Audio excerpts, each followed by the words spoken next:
Bien-aimés dans le Seigneur, soyez tous bénis au nom de Jésus-Christ. Tout chemin mène à Rome, mais le seul chemin qui mène vers Dieu, c'est Jésus-Christ, Seigneur et Sauveur. Si tu ne l'as pas encore reçu dans ta vie, aujourd'hui c'est ton jour de salut. Reçois-le comme ton Seigneur et ton Sauveur et tu seras sauvé. Nous sommes encore dans la joie de nous retrouver en ce jour à cause de la grâce que l'Éternel nous a faite. Que le nom de l'Éternel soit béni. Mon exhortation, je l'intitule « Ta détermination va changer ta situation ».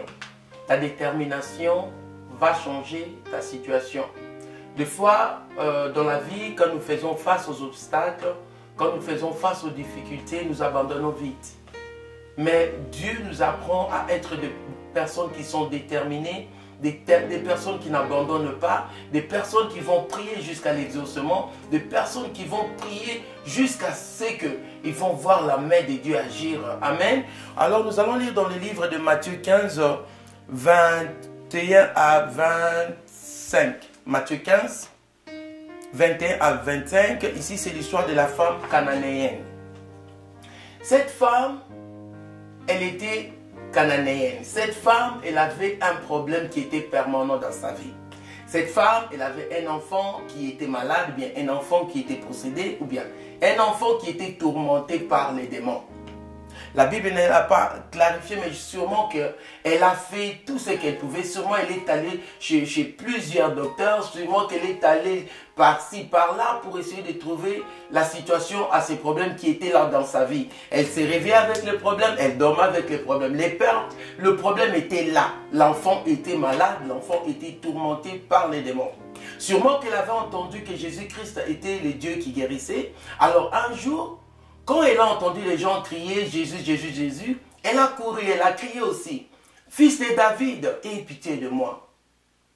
Fils de David, aie pitié de moi. » Quand elle a crié « Fils de David, aie pitié de moi », et puis elle a expliqué son problème, elle a dit son problème, elle a dit le problème qui était permanent dans sa vie. Elle a dit sa situation. « Seigneur, j'ai un enfant qui est cruellement tourmenté par les démons. » Mais la Bible le dit dans le verset 23, le Seigneur ne lui répondit pas un mot. Bien aimé, le silence de Dieu ne veut pas dire qu'il n'a pas écouté. Le silence de Dieu ne veut pas dire qu'il est incapable de résoudre ton problème. Le silence de Dieu ne veut pas dire que Dieu est absent, ou bien il ne voit pas, ou bien il n'entend pas, ou bien il ne sait pas ce que tu vis. Le silence de Dieu, c'est juste un moyen que Dieu utilise pour que nous puissions encore nous approcher. Parce qu'il y a des fois, on vient juste à Dieu parce qu'on a juste besoin d'une solution. Pas de Dieu, mais juste la solution. Quand Dieu garde silence, cela ne veut pas dire qu'il est incapable. Quand Dieu garde silence, cela ne veut pas dire qu'il ne saura pas te donner la solution. Quand Dieu garde silence, cela ne veut pas dire qu'il n'est pas là.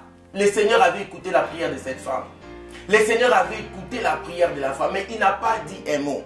Mais malgré le silence de Dieu, la femme n'a pas baissé ses mains. Cette femme n'a pas abandonné pour dire que je priais, il n'a pas dit quelque chose, je laisse. Non, elle était une femme qui était déterminée. Une femme qui a dit que je vais payer les prix, mais mon problème est que ma fille, bien mon enfant soit guéri. Le Seigneur n'a pas dit un mot. Alors les disciples, au lieu de laisser cette femme, les disciples ont encore ajouté quelque chose. Les disciples ont demandé au Seigneur, bien à Jésus, « Seigneur, renvoie-la. Parce qu'elle fait beaucoup de cris, elle crie derrière nous. Renvoie-la. » Mais le commentaire des disciples n'a pas découragé cette femme. Les disciples pouvaient dire ce qu'ils voulaient, mais elle, son problème, c'était la guérison de son enfant. Ce n'était pas le murmure des gens. On abandonne quand les gens vont commencer à parler. Tu abandonnes. Oh, les gens vont dire. Toi, tu n'as pas besoin de ce que les gens vont dire. Toi, tu as besoin de ce que le Seigneur va dire sur ta situation. Souvent, nous abandonnons à cause de l'entourage. Souvent, nous abandonnons parce que les gens se moquent. Non, ils peuvent parler, ils sont libres. Mais toi, sois déterminé. Continue de chercher Dieu. Continue, même s'il garde silence. Même si les disciples te découragent. Même si les gens autour de toi te découragent. N'écoute pas. Sois focus. Reste sur ton objectif. Tu cherches quoi? Tu cherches quoi? Tu cherches la guérison? Alors regarde vers celui qui donne la guérison. Lève tes yeux sur la croix. Parce que la guérison, c'est Jésus qui guérit. Ce n'est pas quelqu'un qui va te guérir. La femme, malgré les commentaires des disciples qui disaient de la renvoyer, elle n'était pas découragée. Elle n'a pas dit, ok, eux qui sont à côté de Jésus, pourquoi ils me disent ça? Non, elle, son problème, c'était Jésus. Ce n'était pas les disciples. Elle a continué. Quand le Seigneur a ouvert sa bouche pour répondre à cette femme, le verset 24, la Bible dit, le Seigneur lui dit, je n'ai été envoyé qu'aux brebis de la maison, qu'aux brebis perdues de la maison d'Israël. C'était, elle n'était pas qualifiée. Ah. Premièrement, le Seigneur ne dit pas un mot.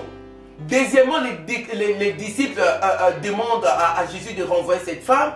Et quand le Seigneur ouvre sa bouche pour dire quelque chose, il dit à la femme qui n'a été envoyée qu'au brebis perdues de la maison d'Israël. C'est-à-dire, elle n'était pas concernée dans cette histoire.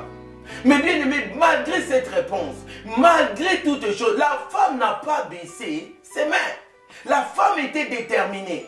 Elle a dit, même s'il me dit ça, ce n'est pas grave. Moi, c'est que je vais... Des fois, on oublie notre objectif. On oublie ce qu'on veut. On oublie ce qu'on cherche. Toi, tu vas chercher la guérison. Quand les gens vont te critiquer, tu abandonnes parce qu'ils vont critiquer. Mais non! Toi, continue à chercher ta guérison. Toi, reste focusé sur Jésus. Toi, reste fixé sur Jésus. Toi, reste que tes yeux restent sur la croix. Pas sur les gens. Parce que personne ne peut faire quelque chose pour toi. Personne sur cette terre peut changer ta situation. Si ce n'est Dieu lui-même. Si ce n'est que Dieu lui-même va toucher les gens pour te soutenir. Quand le Seigneur a répondu, je n'ai été envoyé qu'aux brebis perdues de la maison d'Israël. La femme a dit que non, non, non, maintenant il faut que je change de stratégie. La Bible dit, mais elle vint se prosterner devant lui, disant, Seigneur, secours-moi. C'est-à-dire, quand elle criait, Seigneur, fils de David, aie pitié de moi, elle était derrière. Elle était en train de crier, mais elle était derrière Jésus. Mais quand elle a vu que derrière ça ne marchait pas, elle est passée devant, elle s'est agenouillée pour dire, Seigneur, secours-moi. Bien-aimé, on reste derrière. Tu as prié pour quelque chose, tu es toujours derrière. Si tu priais 1 minute pour cette situation, si tu priais 5 minutes pour la situation, maintenant change de stratégie, change de position. Multiplie maintenant tes prières. Viens, approche-toi encore de l'Éternel. Elle était loin, mais elle s'est approchée. Elle s'est mise à genoux. Elle a dit, Seigneur, secours-moi. Seigneur, secours-moi. Verset 26, le Seigneur dit, il répondit, il n'est pas bien de prendre les pains des enfants et de jeter aux petits chiens. C'est-à-dire, le Seigneur compare la femme, compare la femme au chien. Mais malgré cette comparaison, ça, ce n'était pas son objectif. L'objectif de cette femme, c'était la guérison de son enfant. On abandonne vite. On abandonne vite. Tu as un problème, tu as un objectif, mais sur le chemin de ta guérison ou bien de ta délivrance, quand les gens vont commencer à dire les choses, tu abandonnes. Quand on va te répondre, oh, tu abandonnes. Non, reste focusé, sois déterminé. C'est la détermination qui va changer la situation. C'est ta détermination. Tu peux prier, mais si tu n'es pas déterminé là, tu vas abandonner en route. Hein. On peut se dire non, parce qu'on est enfant de Dieu, tout va être facile. Non, Israël était le peuple choisi de Dieu. Le peuple de Dieu. Mais ils sont passés par l'esclavagisme, par les Jéricho, par les combats. Ils ont traversé beaucoup de choses pour arriver à leur destinée. Le Seigneur dit, il n'est pas bon de prendre les pains des enfants et de les jeter aux petits chiens. La femme là, et ce n'était pas son problème. Son problème c'était quoi? La guérison de son enfant. Une femme déterminée, une personne déterminée. Verset 27, oui, la femme répondit, oui Seigneur, dit-elle, mais les petits chiens mangent le miel qui tombe de la table de leur maître. Quelle foi, quel courage, quelle détermination. Une femme courageuse, une femme qui sait ce qu'elle veut. Dieu veut que nous soyons des gens ou bien des enfants qui savent ce qu'ils veulent. Toi, tu cherches un peu, les gens te distraient, tu laisses tes pains, tu commences à chercher, je ne sais pas, une voiture. C'est-à-dire, tu ne sais pas ce que tu es en train de chercher. Reste focusé. Tu veux la guérison, reste là. Demande la guérison. Si ça ne change, ça ne marche pas, change de stratégie. Multiplie tes prières. Si toi-même tu trouves que ça ne va pas, associe-toi à d'autres prières. Soutenez-vous la main dans la main. Cherchez Dieu. Invoquez le nom de l'Éternel, notre Dieu. Il va agir. La femme a dit que les petits chiens mangent de la table de leur maître. C'est-à-dire le Seigneur n'avait plus le choix. Il fallait qu'il fasse quelque chose. Amen. Alors la Bible dit dans le verset 28, alors Jésus lui dit, femme, ta foi est grande, qu'il te soit fait comme tu le veux. la foi, la détermination, ça marche de pair. Si tu n'as pas la foi, c'est-à-dire que tu ne vas pas être déterminé. Cette femme a eu la guérison de son enfant à cause de sa détermination, à cause de la foi qu'elle avait. Parce qu'elle savait que seul Jésus-Christ pouvait changer cette situation. Quelle situation tu traverses? Toi qui avais déjà abandonné parce que ça ne marchait pas, parce que les gens t'ont dit ceci, parce que tu es allé chercher l'aide à l'église, parce que quelqu'un t'a répondu ceci. Ce n'est pas ça, ce n'est pas l'église, ce n'est pas le pasteur, ce n'est pas qui que ce soit, ce n'est pas tes parents, tes soeurs, tes frères. C'est Dieu qui est capable de changer ta situation.